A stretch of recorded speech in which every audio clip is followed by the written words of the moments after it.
டெல்லி முதல்வர் அரவிந்த் கெஜ்ரிவால், ஜார்க்கண்ட் முதல்வர் ஹேமந்த் சோரன் இவங்களோட வரிசையில தெலுங்கானாவினுடைய முதல்வர் ரேவந்த் ரெட்டியும் சேரலாம் அப்படின்னு சொல்லப்படுறாங்க. அதாவது ரேவந்த் ரெட்டியும் விரைவில் கைது செய்யப்படுறதுக்கான வாய்ப்புகள் இருக்கு டெல்லி போலீசாரால அப்படின்ற மாதிரியான தகவல்கள் தான் இப்போ தேசிய அரசுல ரொம்பவே பரபரப்பா பேசப்பட்டு இருக்கு. தெலுங்கானால இருக்கக்கூடிய அரசியல் என்ன, அங்க என்ன மாதிரியான கள நிலவரம் அப்படிங்கிறது தான், ஏன் தெலுங்கானாவுடைய முதல்வர் கைது செய்யப்படுறதுக்கு வாய்ப்பு இருக்கு அப்படிங்கறத இந்த வீடியோல பார்க்க போறோம். தெலுங்கானாவை பொறுத்த வரைக்கும் மொத்தம் 17 மக்களவை தொகுதிகள் இருக்கு. தெலுங்கானாவை பொறுத்த வரைக்கும் தெலுங்கானா உருவாக்கப்பட்டதுல இருந்து தொடர்ந்து பிஆர்எஸ் கட்சி, அதாவது சந்திரசேகர ராவினுடைய கட்சி தான் தொடர்ந்து ஆட்சியில் இருந்தாங்க. கடந்த முறை மொத்தமா 5 மாநிலங்களுக்கு சட்டமன்ற தேர்தல் நடந்தது.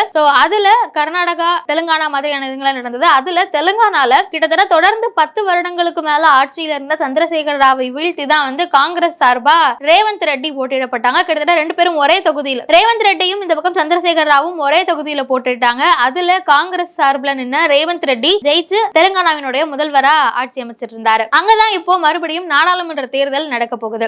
இந்த தேர்தலை பொறுத்த வரைக்கும் அவங்க விட்ட இடத்தை பிடிக்கணும் அப்படிங்கறதுல பிஆர்எஸ் கட்சியும், இருக்கிற இடத்தை தக்க வச்சுக்கணும் அப்படிங்கறதுல காங்கிரசும், தென்னிந்தியாவில எப்படியாவது கால் ஊன்றணும் அப்படிங்கிற வகையில தெலுங்கானால இந்த முறை நம்ம ஜெயிக்கணும் அப்படின்னு பாஜகவும் ரொம்பவே கடுமையா போட்டி போட்டு இருக்காங்க. கிட்டத்தட்ட இது ஒரு மும்முனை போட்டி அப்படின்ற மாதிரி தான் இருக்கு. கூட்டணி இதெல்லாத்தையும் தாண்டி மேஜரா ரோல் பிளே பண்றவங்க இவங்க 3 பேர் தான் அப்படிங்கறத பார்க்க முடியுது. இப்படி இருக்கிற பட்சத்துல சமீபத்துல ரேவந்த் ரெட்டி தன்னுடைய சோசியல் மீடியா அக்கவுண்ட்ல அமித்ஷா பத்தி ஒரு வீடியோவை பதிவிடுறாரு. அதுல இதற்கு முன்னாடி ஹைதராபாத்ல நடந்த ஒரு பாஜக பொதுக்கூட்டத்துல அமித்ஷா இடஒதுக்கீடு பத்தி ஒரு விஷயத்த சொல்லி இருக்கிறாரு. அதாவது தெலுங்கானால சட்டத்துக்கு புறம்பா இருக்கிற இஸ்லாமியர்கள் கிட்ட இருக்கிற இடஒதுக்கீடை வாங்கி எஸ்சி, எஸ்டி, எஸ்டி, பிசி அவர்களுக்காக இந்த இடஒதுக்கீடை நாங்க கொடுப்போம் அப்படின்னு ஒரு விஷயத்த சொல்லி இருக்கிறதா சமூக வலைதளங்களை கொஞ்ச நாளைக்கு முன்னாடி சில வீடியோஸும் பரவச்சு. அமித்ஷா இடஒதுக்கீடை ரத்து செய்வோம்னு சொல்லி இருக்கிறாருன்ற மாதிரியான சில விஷயங்களும் பரவச்சு. ஆனா அதற்கு பிறகு சில தினங்கள்லயே அமித்ஷா பேசினது என்ன, இது எடிட் பண்ணப்பட்ட வீடியோ, அதாவது அவர் சொன்னதுல இருந்து அதை எடுத்துட்டு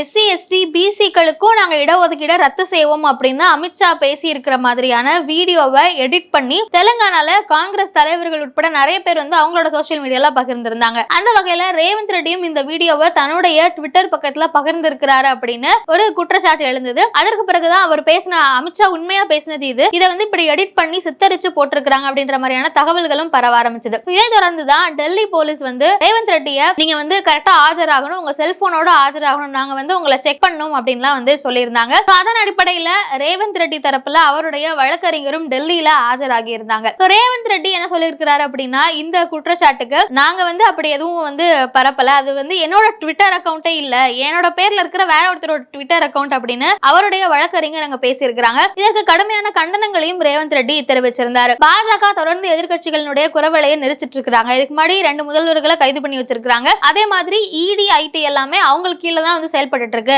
அதுக்கு கீழே இப்போ டெல்லி போலீஸும் ஜாயின் பண்ணிட்டாங்க, பாஜக சொல்றதான் கேக்குறாங்க அப்படிங்கிற மாதிரியான கடுமையான விமர்சனங்களையும் முன் வச்சிருந்தாரு.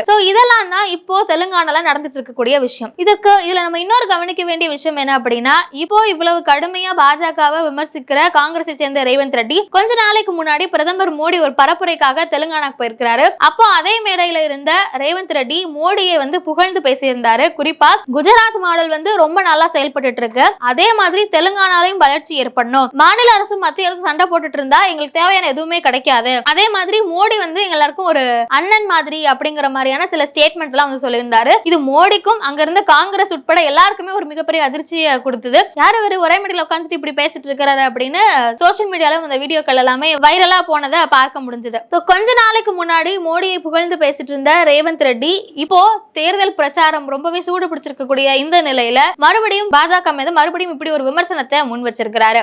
டெல்லியில ரேவந்த் ரெட்டி சார்பா விளக்கத்தையும் கொடுத்திருக்காங்க. அந்த 2 ட்விட்டர் அக்கௌண்ட்டும் எங்களோடதே இல்ல, ரேவந்த் ரெட்டி பேர்ல இருக்கக்கூடிய வேற ஒரு அக்கௌண்ட், அது அபிஷியல் அவரே கிடையாது அப்படின்னு மக்களுக்கே தெரியும் அப்படிங்கிற மாதிரியான ஒரு விளக்கத்தை கொடுத்திருக்காங்க. இந்த விஷயம் இப்போ ரொம்பவே பரபரப்பா போயிட்டு இருக்கு. ஏன்னா அதற்கு அடுத்ததா டெல்லி, ஜார்க்கண்ட் மாதிரி அடுத்ததா தெலுங்கானாவும் அந்த லிஸ்ட்ல ஆட் ஆகலாம். ஏன்னா இந்த தெலுங்கானாவை பொறுத்த வரைக்கும் நான் முன்னாடியே சொன்ன மாதிரி மும்முனை போட்டி தான். பிஆர்எஸ் கட்சி மறுபடியும் வர்றதுக்கான வாய்ப்பு கொஞ்சம் கம்மி தான். அப்ப காங்கிரஸ் மட்டும் தான் இருக்காங்க. அப்ப காங்கிரஸ்ல ரொம்ப ஸ்ட்ராங்கான வேட்பாளராக இருக்கக்கூடிய, ஸ்ட்ராங்கான முதல்வராக இருக்கக்கூடிய ரேவந்த் ரெட்டியை நம்ம இந்த மாதிரி ஏதோ ஒண்ணு பண்ணி அவரை தூக்கிட்டோம் அப்படின்னா தெலுங்கானால பாஜக முன்னேறுவதற்கான வாய்ப்பு இருக்கு. அதனாலதான் இப்படி எல்லாம் பண்றாங்க அப்படின்னு காங்கிரசும் எதிர்கட்சிகளும் கடுமையான விமர்சனங்களையும் குற்றச்சாட்டையும் முன் வச்சிட்டு இருக்காங்க. ரேவந்த் ரெட்டி கைது செய்யப்பட வாய்ப்பு இருக்கு அப்படிங்கிற மாதிரியான தகவல்களும் பேசப்பட்டிருக்கு. ரேவந்த் ரெட்டி கைது செய்யப்படுவாரா, இதுவும் பாஜகவினுடைய பாஜகவினுடைய சதியா அப்படிங்கறத எதிர்க்கட்சிகள் தொடர்ந்து கேள்வி எழுப்பிட்டு இருக்காங்க. இதற்கான விடைய அடுத்தடுத்த வீடியோக்களை தெரிஞ்சுக்கலாம்.